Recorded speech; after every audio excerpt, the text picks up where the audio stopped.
प्यारे बच्चों नमस्कार। आपका स्वागत है हमारे YouTube चैनल जय क्लासेस पर। आज हम आपके लिए गुप्त काल लेकर आए हैं, गुप्त वंश। अब तक के लेक्चर में आपने उत्तर मौर्य वंश पढ़ा और उत्तर मौर्य वंश के पश्चात भारत में उदय हुआ गुप्त वंश का। इसे भारत में संस्कृति, सभ्यता, लेखन और अन्य कलाओं के विकास के कारण भारत का स्वर्णिम युग कहा जाता है। इसे भारतीय सभ्यता का स्वर्ण काल कहा जाता है। इसका कारण मैंने आपको बताया कि इस काल में बहुत महत्वपूर्ण ग्रंथ, जिनमें कालिदास का अभिज्ञान शकुंतलम और कालिदास द्वारा लिखे गए सारे ग्रंथ इसी काल में आए। आर्यभट्ट द्वारा लिखित महत्वपूर्ण किताबें इस काल में आई। इसी काल में सभ्यता का महत्वपूर्ण काल होने के कारण इस काल को भारत का स्वर्णिम काल कहा जाता है। ठीक है। भारत में इसे मंदिर निर्माण कला का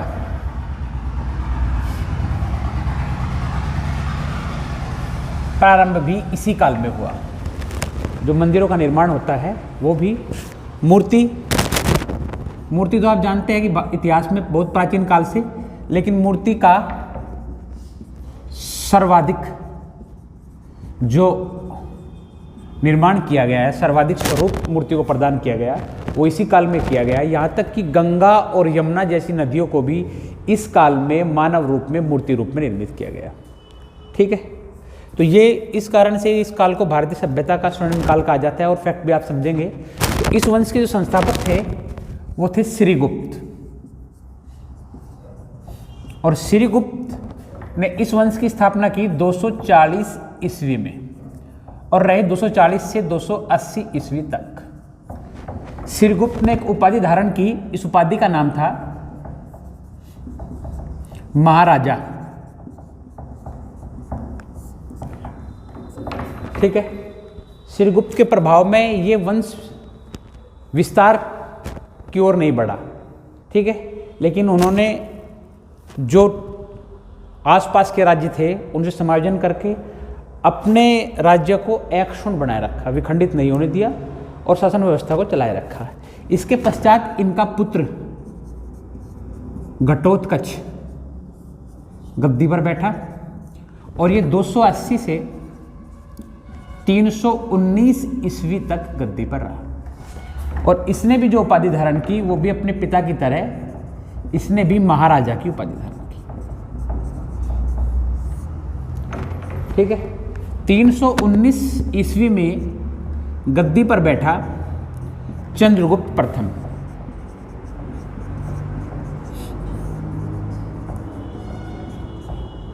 चंद्रगुप्त प्रथम जो है गद्दी पर बैठा। इसे वास्तव में अगर आपसे सवाल एग्जाम में पूछेगा कि गुप्त वंश का वास्तविक संस्थापक कौन है, वो चंद्रगुप्त प्रथम को कहा गया। जैसे ये गद्दी पर बैठेगा तो 319 टू 320 तक इस टाइम पीरियड को गुप्ता पीरियड या फिर गुप्त संवत का हुआ। इसे कहा गया गुप्त संवत। इसके गद्दी पर बैठने के साथ ही शुरू हुआ गुप्त संवत। ठीक है। इस व्यक्ति ने कई प्रकार की नीतियों को चलाकर साम्राज्य विस्तार की नीति चलाई। एक तो इसने क्या करा, इसने विवाह को साम्राज्य विस्तार की नीति के तौर पर प्रयोग किया। अपने आसपास के जो राज्य थे वहाँ की राजकुमारियों से विवाह कर लिया, जो मजबूत राज्य थे।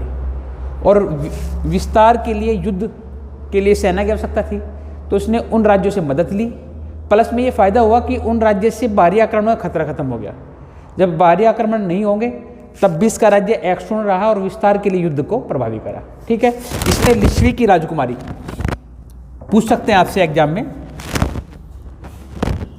ये लिच्छवी की राजकुमारी थी जिससे विवाह किया, नाम है कुमार देवी। आपसे एग्जाम में ऑप्शनल पूछ सकता है कि चंद्रगुप्त प्रथम की पत्नी का नाम क्या था, तो वो लिच्छवी की राजकुमारी थी, नाम था कुमार देवी। ठीक है। इसने इसके पिता और दादा ने महाराजा की उपाधि धारण की थी। इसने जो उपाधि धारण की उसका नाम है महाराजा धीराज। इसने महाराजा धीराज की उपाधि धारण की। ये भी आपसे एक्सेप्टेड सवाल बन सकता है, पूछ सकता है। ठीक है। यहाँ तक कोई किसी को डाउट नहीं है। ये 319 से 335 तक इसका टाइम पीरियड रहा। 335 में गद्दी पर बैठा इसी का पुत्र समुद्रगुप्त।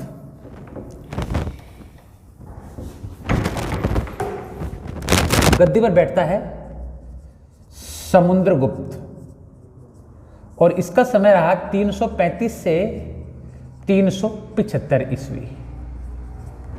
ठीक है। एक इतिहासकार हुए वीएस स्मिथ। वीएस स्मिथ ने समुद्रगुप्त को भारत का नेपोलियन कहा।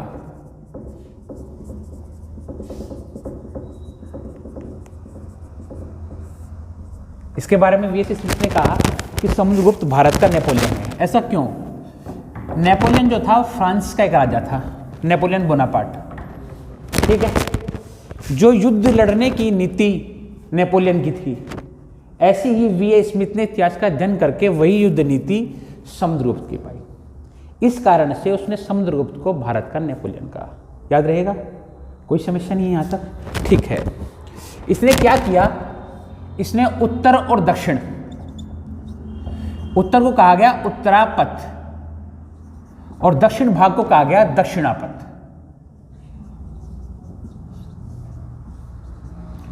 इसने उत्तर भारत में और दक्षिण भारत में दोनों तरफ जबरदस्त तरीके से हमले किए और इसने यह किया कि उत्तर पथ के 9 बड़े शासक और दक्षिण पथ के 12 बड़े शासक पराजित। ठीक है। इस कारण से इसे भारत का नेपोलियन कहा गया। यानी कि इसने उत्तर और दक्षिण दोनों तरफ भारत में त्राहिमाम मचा दिया और वहां के जितने मजबूत शासक थे सबके भूभाग पर अधिकार कर लिया। इसने 3 प्रकार की नीतियों से आक्रमण किया। इसकी जो नीति थी, पहली नीति थी ग्रहण, दूसरी थी मोक्ष और तीसरी थी अनुग्रह। ठीक है। इन 3 नीतियों से इसने क्या किया? ग्रहण का मतलब था भूमि अथवा क्षेत्र पर अधिकार। इसने आक्रमण किया, वहां के राजा को पराजित किया और पराजित करने के पश्चात उसके भूभाग क्षेत्र पर अधिकार कर लिया। इस घटना को इसने कहा ग्रहण। ठीक है। राजा को विश्वास में लेकर उसकी भूमि से लौटा दी।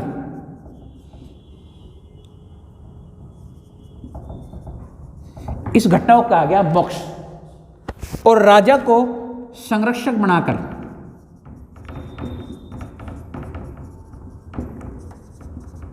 अपना अधिकार रखा। इस घटना को कहा गया अनुग्रह। इन 3 माध्यम से इसने उत्तर भारत, दक्षिण भारत, इन पूरे क्षेत्र पर अधिकार कर लिया। ठीक है। और इस पूरी घटना के पश्चात ही इस व्यक्ति को उपाधि मिली विक्रमांक की। इसकी जो उपाधि थी वो थी विक्रमांक की उपाधि। किस कारण से? उत्तर और दक्षिण पर अधिकार के कारण। ठीक है। और इसके अलावा इसे अश्वमेधकर्ता, अश्वमेध यज्ञकर्ता अथवा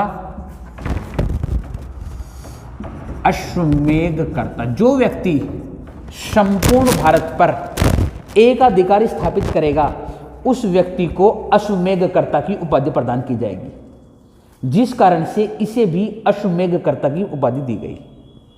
ठीक है। इसका ये कहा जाता है कि उत्तर और दक्षिण में कोई ठीक से विरोध नहीं कर पाया, इस कारण से इसे ये भी उपाधि मिली। ठीक है।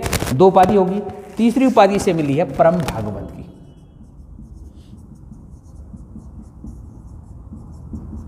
ये 3 उपाधियां धारण की। एग्जाम में पूछेगा आपसे किस राजा को विक्रमांक, अश्वमेध यज्ञकर्ता अथवा परम भागवत। ये उपाधि पहले भी मिली हुई है। ठीक है। तो अगर आपसे स्पेशली गुप्त काल में पूछेगा तो आपको जवाब देना पड़ेगा कि ये समुद्रगुप्त को मिली हुई है। ठीक है। समुद्रगुप्त खुद रचनाएं करता था, कविताएं लिखता था, इस कारण से इसे कविराज भी कहा जाता है। आपसे एग्जाम में पूछ सकता है गुप्त काल के किस शासक को कविराज कहा जाता है। वो समुद्रगुप्त को कहा जाता है। और इसके बारे में एक विशेषता ये है कि एक सिक्के पर वीणा बजाता हुआ भी आपको समुद्रगुप्त मिलेगा। यहाँ से भी आपसे एक्सेप्टेड सवाल पूछा जा सकता है कि कौन सा शासक है जो अपने सिक्के पर वीणा बजाता हुआ दिखाया गया, तो वो शासक भी आपका समुद्रगुप्त है जो सिक्के पर वीणा बजाता हुआ आपको दिखाई देगा। ठीक है, यहाँ तक कोई कंफ्यूजन किसी को नहीं है? ठीक है, 335 से 375 तक रहा। 375 पर इसका उत्तराधिकारी 375 से 380 तक नाम है रामगुप्त। ठीक है, बहुत सारी किताबें, छोटी किताबें, कुछ किताबें ऐसी हैं इसका जिक्र आपको नहीं करेगी क्योंकि ज़्यादा प्रभावी शासक नहीं हुआ। ये अपनी पत्नी, इसकी पत्नी का नाम था ध्रुव देवी, इसके कारण इसकी चर्चा कहीं कहीं हो सकती है रामगुप्त की। दूसरा, इसका इतिहास में आपको एक अभिलेख है, ऐरण अभिलेख। ऐरण अभिलेख की स्थापना करवाई थी इसी वंश के भानुगुप्त ने। बच्चे देखिए, ध्यान से करिए। ठीक है, उस ऐरण अभिलेख में एक चर्चा है, वो ऐरण जो अभिलेख हुआ था वो 510 ईस्वी में लिखा गया था। इस ऐरण अभिलेख में क्या जिक्र हुआ कि ये जो रामगुप्त है, इस रामगुप्त का एक सेनापति था गोपराज, व्यक्ति का नाम है गोपराज। आउट ऑफ कैमरा तो नहीं है? ठीक है, गोपराज। ये गोपराज युद्ध में लड़ते लड़ते मारा गया और इस गोपराज की मृत्यु के पश्चात इस गोपराज की पत्नी ने उसके साथ अपना सुहा कर लिया था, उसकी अर्थी पर अपने आप को भी जला लिया था। ठीक है, तो इतिहास की घटना ये कहती है कि ये गोपराज की जो पत्नी है, ऐरण अभिलेख में जिसका जिक्र किया गया है, ये इतिहास में प्रथम सती होने वाली महिला है। लेकिन हमें हमारे काम का यहां से क्या निकला? हमें हमारे काम का यहां से निकला रामगुप्त। इसका मतलब है कि इतिहास में रामगुप्त था, रामगुप्त का जिक्र है। तो रामगुप्त की पत्नी का नाम है ध्रुवदेवी और ध्रुवदेवी प्रेम करती थी इसी के छोटे भाई से, चंद्रगुप्त द्वितीय से। ठीक है, तो उन दिनों क्या हुआ कि 375 से 380 ईस्वी के काल में भारत पे हमला किया शको ने, और भारत पर हमला किया शको ने। जो रामगुप्त था वो काफ़ी कमज़ोर और डरपोक राजा था, तो शको का आक्रमण हुआ तो शको ने इसके सामने प्रस्ताव रखा कि लूट खसूट और साम्राज्य पर अधिकार तो हमारा होगा, प्लस आप हमें अपनी पत्नी देंगे, तो हम एक छोटे भूभाग और थोड़ी लूट खसूट के साथ सहमत हो जाएंगे। क्योंकि ये काफ़ी डरपोक था तो इसने वो प्रस्ताव स्वीकार कर लिया कि भाई ठीक है, मैं अपनी पत्नी देकर अपना पंथ उठा लूँगा। इस बात का विरोध किया चंद्रगुप्त द्वितीय ने, और चंद्रगुप्त द्वितीय ने शको के विरुद्ध युद्ध छेड़ दिया। ठीक है, शको के विरुद्ध जब चंद्रगुप्त द्वितीय ने आक्रमण किया तो उसने शको को पराजित कर दिया बच्चों, और शको को पराजित करने के पश्चात अपने भाई की हत्या कर दी। किसकी? रामगुप्त की, और गद्दी पर बैठा चंद्रगुप्त द्वितीय। टाइम पीरियड 380 से 415 ईस्वी। समझ में आया? इसका गद्दी बैठने का आपको कारण समझ में आ गया? इसने महत्वपूर्ण काम क्या किया? भारत से शको को बाहर कर दिया पराजित करके। यह काम किसने किया? चंद्रगुप्त द्वितीय ने। जब इसने शको को पराजित किया तो इसने उन पर पराजित करने के खुशी में चलवाए चांदी के सिक्के।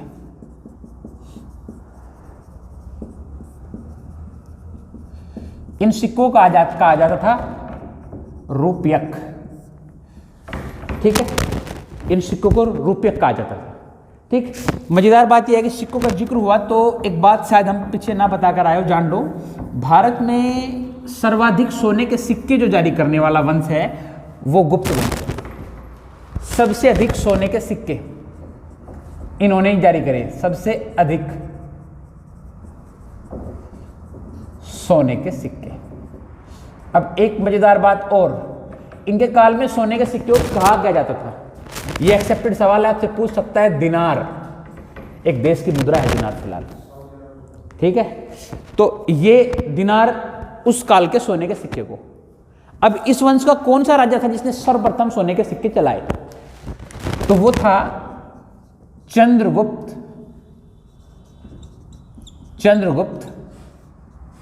प्रथम, ठीक है। तो ये महत्वपूर्ण काम इसने करने शुरू कर दिए। इसी के काल में भारत में आया एक चीनी यात्री, एक्सेप्टेड सवाल आपसे पूछा जाएगा।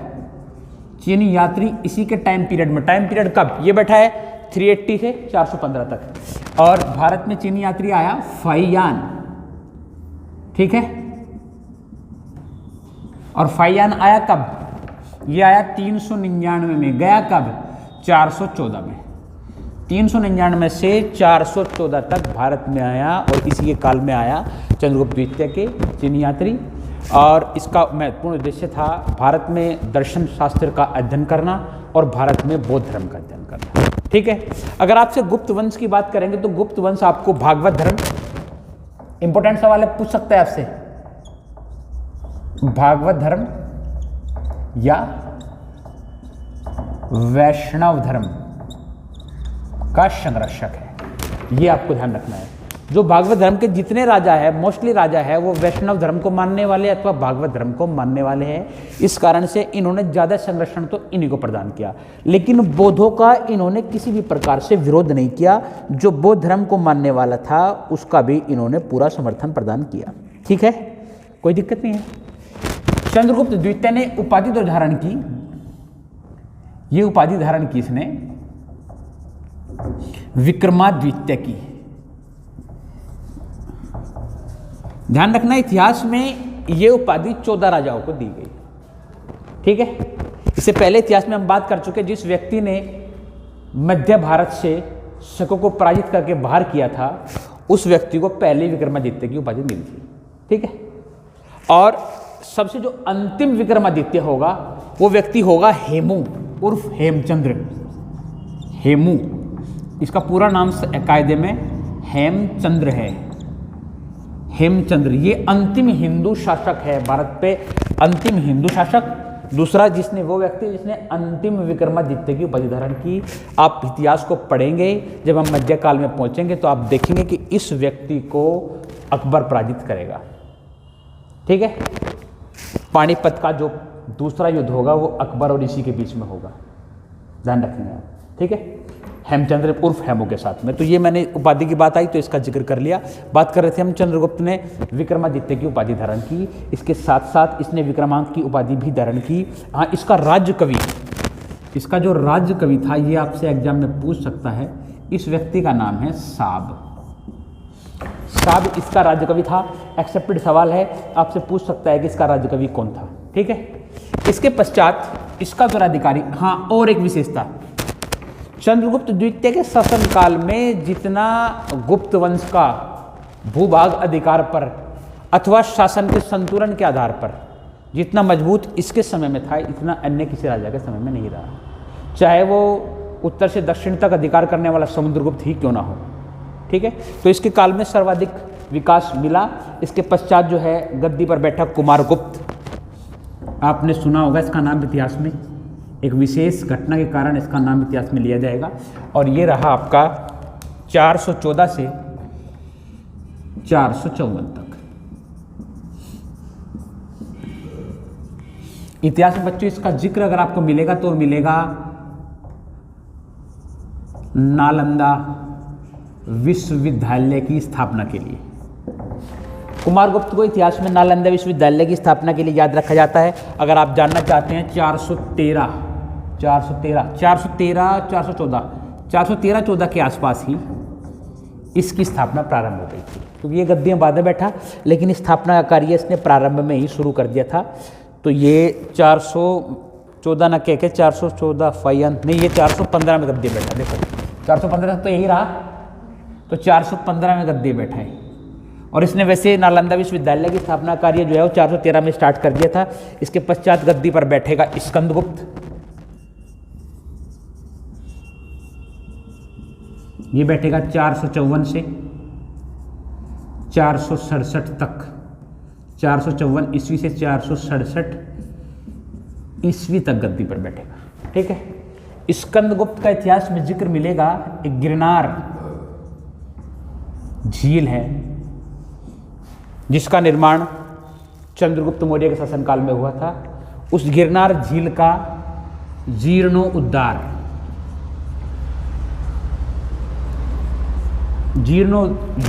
के लिए किया गया। मतलब क्या था कि वो जो गिरनार झील थी इसके शासनकाल में सूख गई थी और जगह जगह से विखंडित हो गई थी।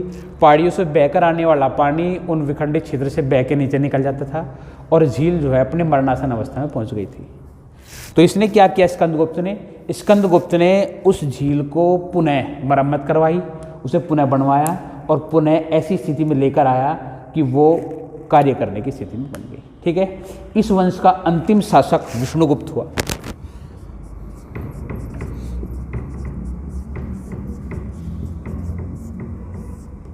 ये अंतिम शासक है, आपसे पूछ सकता है। ठीक। हम बात करते हैं गुप्त वंश। गुप्त वंश में जो सबसे छोटी इकाई थी वो थी ग्राम, और सबसे छोटी इकाई थी ये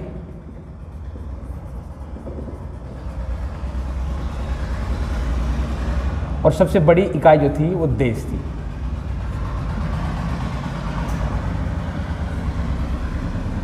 जो आज भी है। ठीक है। आज भी आप देख रहे हैं कि सबसे छोटी इकाई जो है वो ग्राम है। और अगर देखा जाए तो इससे पहले के जो काल में मैंने आपको बताया था कि ग्राम, विस, जन, राष्ट्र, इससे पहले गुप्त वो मौर्य वंश पढ़ा है। तो मौर्य वंश में ये था कि सबसे छोटी इकाई ग्राम थी, फिर विस, फिर जन, फिर राष्ट्र सबसे बड़ी इकाई थी। यहाँ ग्राम से प्रारंभ होकर देश तक समाप्त हो जाएगी इकाई व क्रम, ये इस काल की होगी। उसके अलावा जो है क्षेत्र, इस काल में रहने वाले जो भूभाग थे उसमें क्षेत्र जो भूभाग को दर्शाता था, वास्तु ऐसा क्षेत्र जो वास करने वाले लोगों के लिए, वास मतलब ऐसा स्थान जहां लोगों के मकान बनते थे, लोग रहते थे, उसे वास कहा गया। चारागाह आप समझ सकते हैं जहां पशु चरते हो। और एक स्थान था परिग्रह, ये वन क्षेत्र था, ऐसा वन क्षेत्र जिस पर अगर कोई व्यक्ति उससे कटाई अपने कृषि क्षेत्र के लिए या किसी वास के लिए प्रयोग करता है तो वो उसे दंडनीय अपराध माना जाएगा और उसके खिलाफ कार्रवाई की जाएगी। इस काल में पुलिस के सामान्य जो कार्य करने वाले जो सैनिक थे उन्हें चाट और बाट की संज्ञा दी जाती थी। ठीक है। तो मैं मान कर चलूँ कि आपको गुप्त काल पूरा समझ में आया होगा। यहाँ तक फिर भी किसी को डाउट हो तो पूछ लो। कोई डाउट नहीं है? ठीक है। तो आपने वीडियो यहाँ तक इतनी ध्यान से देखी उसके लिए बहुत बहुत धन्यवाद। Thank you very much.